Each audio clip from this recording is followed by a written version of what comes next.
Ladies and gentlemen, from the Lake of the Torches Resort Casino, Lac du Flambeau, Wisconsin, King of the Cage and Lucas Oil present our co-featured bout of the evening.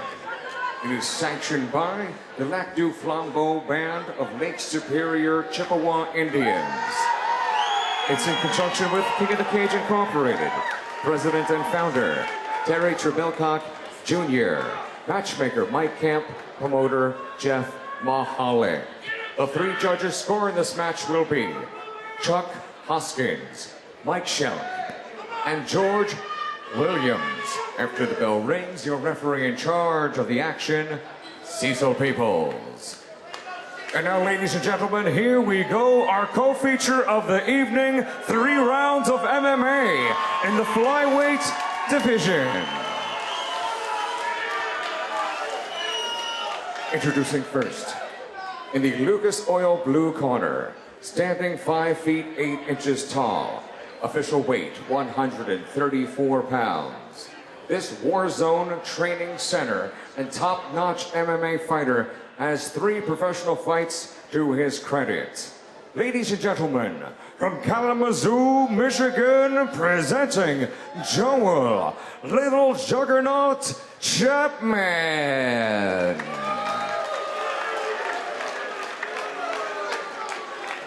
His opponent across the cage, fighting out of the Lucas Oil red corner, stands at 5 feet 6 inches tall.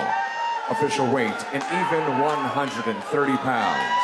This Sixels Fight Club athlete has competed in 5 bouts. Ladies and gentlemen, here is the pride of Lac du Flambeau, Wisconsin, Shane Little Bear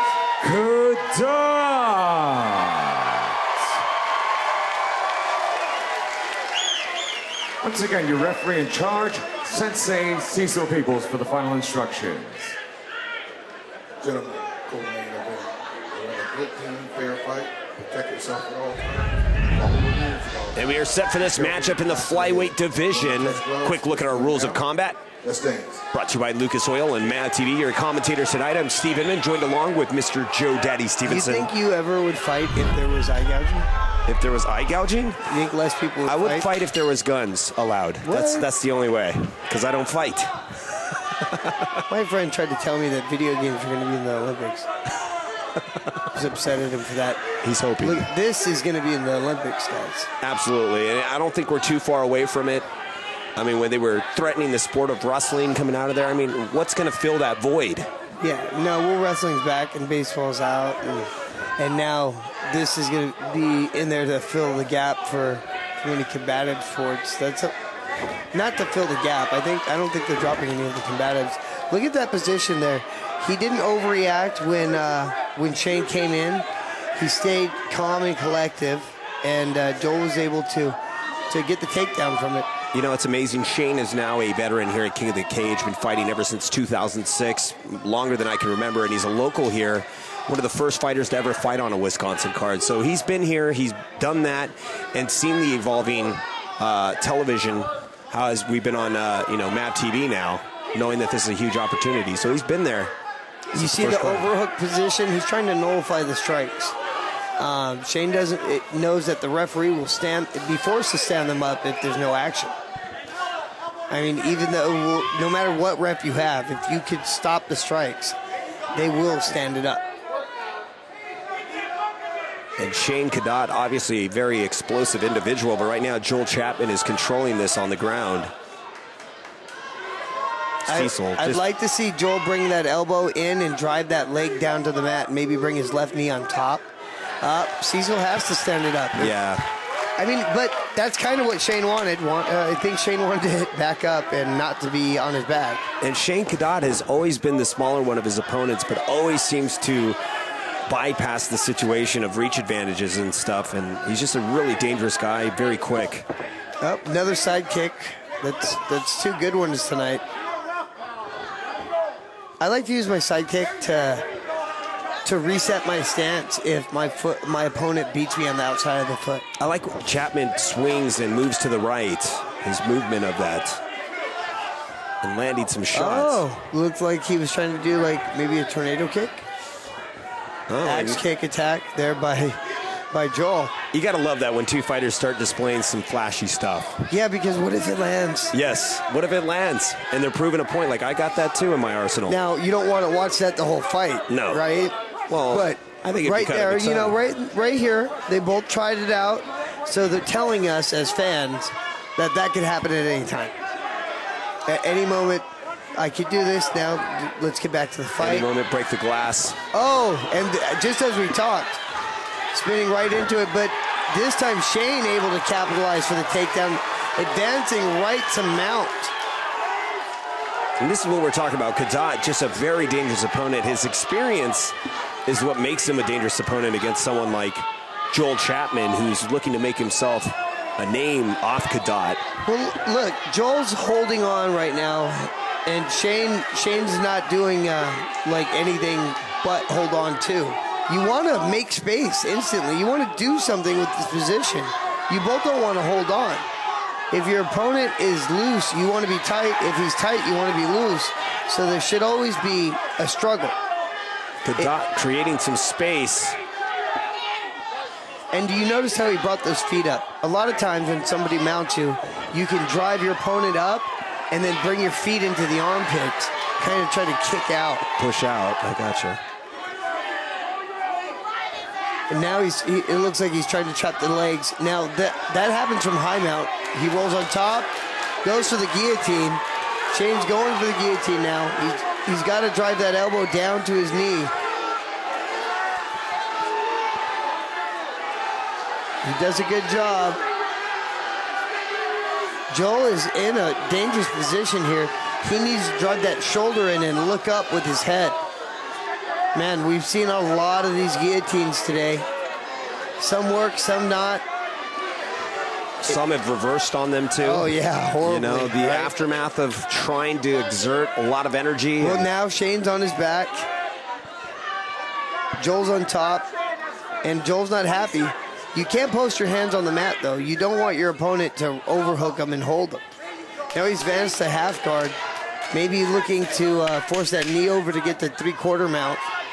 But you see Shane doing a good job of extending it in that scorpion deathlock there.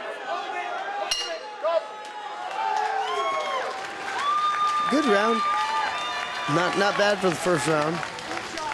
And of course, in the corner is Dave Sixel, one of the top camps out here in the state of Wisconsin. Let's take a look at the replay with Kadat and Chapman. Well, you see him there throwing a flurry of hands to get in, getting on top, doing a good job of stabilizing the position. Joel does land some nice shots, but from the roll reverse and it's like almost like a spinning tornado kick, I think he is able to capitalize, and Shane finally gets on top. Once again, though, I think Shane goes for a guillotine or gets reversed in this position. Just from sitting up as he's getting reversed, goes for the guillotine. And Joel's able to pop out of that at the end of that round and do some damage of his own. You know, from the beginning of his career to now, Kadat has grown as a fighter.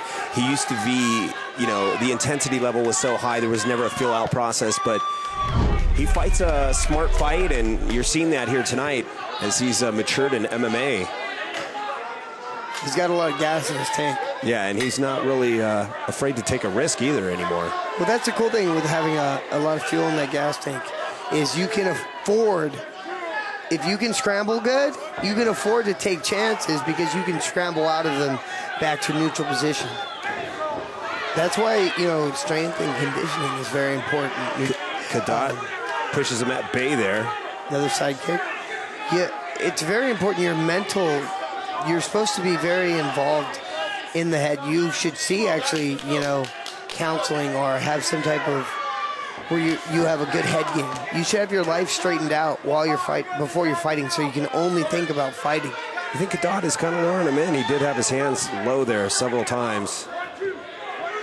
But Chapman, as we know, comes in with kicks like that, and Kadat says, I ain't going down like that. Oh, going low again, and that it looks like it really hurts him. Yeah. Maybe that's why he's wearing 2 knee braces. Maybe he had a bad leg and didn't want anyone to know.